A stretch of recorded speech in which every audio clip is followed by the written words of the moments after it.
स्वागत आहे तुमचे आपल्या सर्वांच्या आवडत्या पशुपालक माझा मित्र या चॅनलवर।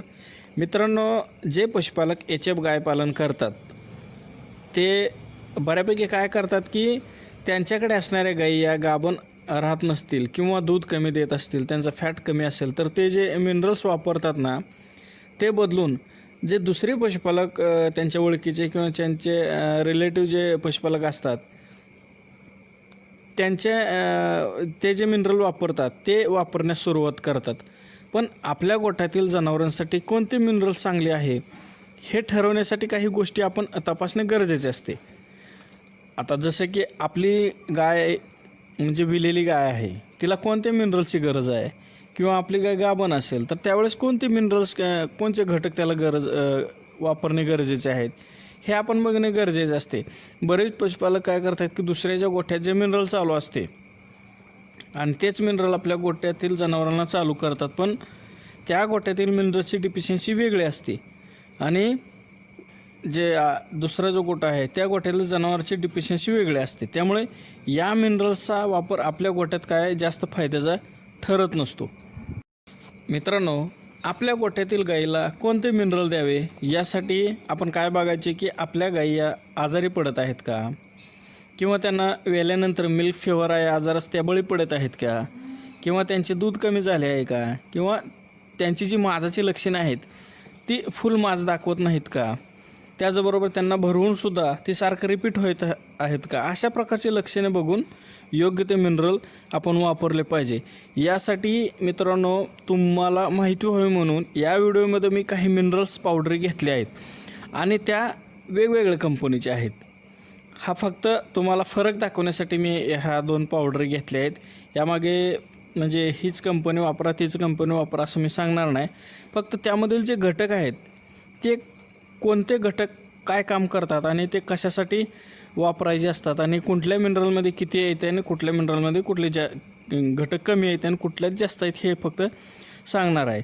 तर मित्रांनो, व्हिडिओमध्ये पुढे जाण्या अगोदर तुम्ही माझ्या चॅनलवर पहिली वेळेस आला असाल तर पशुपालक माझा मित्र या चॅनलला सबस्क्राईब करा आणि नुसते सबस्क्राईब करू नका तर ऑल या बटनावर क्लिक करा, म्हणजे पुढच्या व्हिडिओचे जे सर्व आहेत नोटिफिकेशन ते तुमच्यापर्यंत सहज पोहोचतील।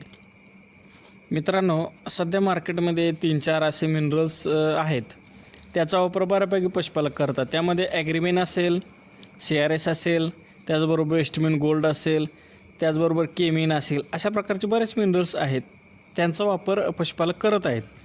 त्यापैकी काही मिनरल्स पावडरमध्ये कोणते घटक किती प्रमाणात आहेत त्याची आपण माहिती बघू, म्हणजे तुमच्या लक्षात येईल की कोणते मिनरल्स वापरायचे ते। तर तुम्ही आता स्क्रीनवर बघत आहात, डाव्या साईडला जे ॲग्रीमिन आहे हे मिनरल्स व उजव्या साईडला जे आहे ते म्हणजे CRS कंपनीचे आहे। तर या दोन्हीमध्ये फरक काय आहे तो आपण बघू मित्रांनो। आणि आपण जर लक्ष देऊन बघितले तर विटॅमिन ए हा घटक ॲग्रीमिन या मिनरल्समध्ये 7 लाख युनिट आहे आणि तोच घटक विटॅमिन ए हा घटक या CRS कंपनीच्या मिनरल्समध्ये 5,25,000 युनिट एवढा आहे। मित्रांनो, हा विटॅमिन ए हा घटक काय काम करत असतो तुम्हाला सांगतो की आपल्या जनावरांमध्ये इम्युनिटी वाढवण्याचे काम करत असते। जर आपल्या गायी सारख्या आजारी पडत असतील तर अशा केसेसमध्ये विटॅमिन एची जास्त आवश्यकता असते। आता तुम्हाला सांगितलेच की विटॅमिन ए कुठल्या ह्याच्यामध्ये जास्त आहे। आता मॅग्नेशियम हा घटक काय काम करतो आणि ॲग्रीमिनमध्ये किती आणि CRSमध्ये किती तुम्हाला सांगतो। तर मित्रांनो, मॅग्नेशियम हा घटक या ॲग्रीमिन मिनरलमध्ये 6,000 मिलीग्रॅम एवढा आहे आणि CRSमध्ये फक्त 4,500 मिलीग्रॅम एवढा आहे। आता या मॅग्नेशियम घटकाचे प्रमाण हे तुम्ही बघितले। आता हे मॅग्नेशियम काय करते तर आपल्या गाईला मिल्क फिवर होत असेल, कारण काय असते की कॅल्शियमचे जनावरांच्या शरीरामध्ये शोषण करण्याचे काम हे मॅग्नेशियम करत असते। त्यामुळे तुमच्या गोठ्यात जर गायींना मिल्क फिवर आजार होत असेल तर ज्या मिनरलमध्ये मॅग्नेशियमची मात्रा जास्त आहे हे मिनरल्स आपल्या गोठ्यात वापरले पाहिजे. ही गोष्ट तुम्ही एकदम लक्षात घेतली पाहिजे मित्रांनो. पशुपालक मित्रांनो, आता या ॲग्रीमिन मिनरलमध्ये जो सोडियम जो घटक आहे तर या सोडियमचे जे प्रमाण आहे ते 5.9 मिलीग्रॅम एवढे आहे आणि तेच सोडियमचे प्रमाण CRS या मिनरल्समध्ये 45 ग्राम एवढे आहे. म्हणजे सोडियमची मात्रा या CRSमध्ये आपल्या ॲग्रीमिनपेक्षा खूप जास्त प्रमाणात आहे. आता हे सोडियम काय काम करते तर जनावरांना भूक लागत नसेल, त्यांचे वजन वाढत नसेल, खुराक कमी खात असतील तर अशी समस्या आपल्या गोठ्यात असेल तर या सोडियमची जी मात्रा आहे ना ती कोणत्या मिनरलमध्ये जास्त आहे ते मिनरल आपण वापरावे. आता मित्रांनो पुढचा आपण घटक बघणार आहोत तो कॉपर. आता कॉपर या घटकाचा जर विचार केला तर या ॲग्रीमिनमध्ये 1200 मिलीग्रॅम एवढे कॉपर आहे आणि हेच कॉपर या CRSच्या मिनरलमध्ये 4500 मिलीग्रॅम म्हणजेच ॲग्रीमिनपेक्षा CRSमध्ये कॉपरचे प्रमाणसुद्धा खूपच जास्त आहे.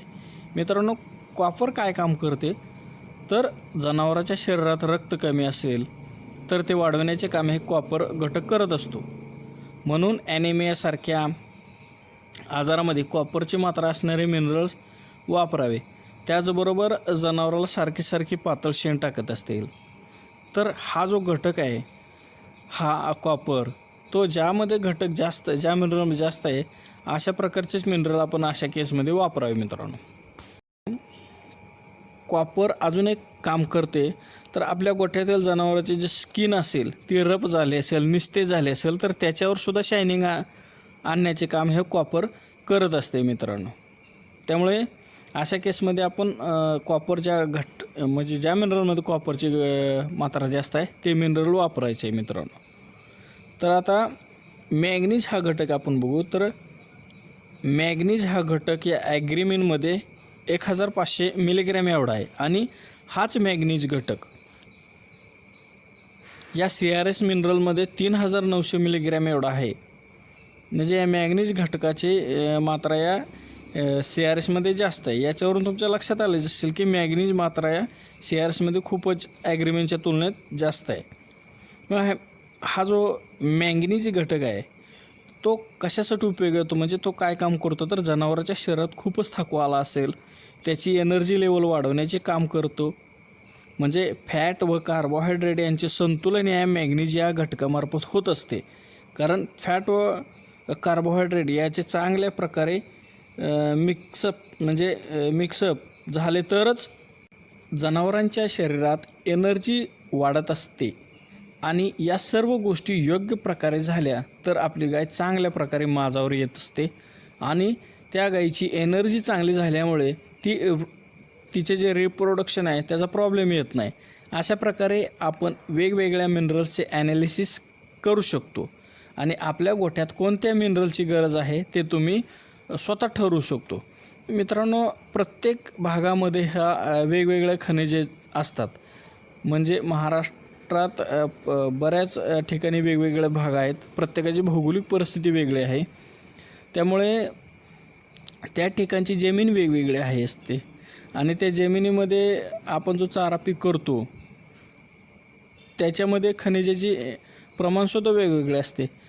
कुठे कमी असेल कुठे जास्त असेल. त्यामुळे आपण आपल्या जनावरांमध्ये कोणत्या घटकाची कमी आहे तो घटक ज्या मिनरलमध्ये जास्त आहे ते मिनरल आपण वापरले पाहिजे. मित्रांनो मी या व्हिडिओमध्ये फक्त तुमचे ज्ञान वाढावे, तुमचे नॉलेज वाढावे म्हणूनच काही मिनरलची नावे सांगितली आहेत. तुम्ही तुमच्या भागामध्ये तुम्हाला जे मिनरल्स मिळेल ते तुम्ही वापरा. पण आपल्या जनावराची गरज काय आहे, कोणत्या खनिजाची कमी आहे त्याच्यानुसारच ते मिनरल तुम्ही सिलेक्ट करा. तर मित्रांनो तुम्हाला ही जर माहिती आवडली असेल तर व्हिडिओला लाईक करा आणि हा व्हिडिओ आपल्या मित्रांना शेअर करा. भेटूया अशाच एका नवीन व्हिडिओमध्ये. तोपर्यंत धन्यवाद.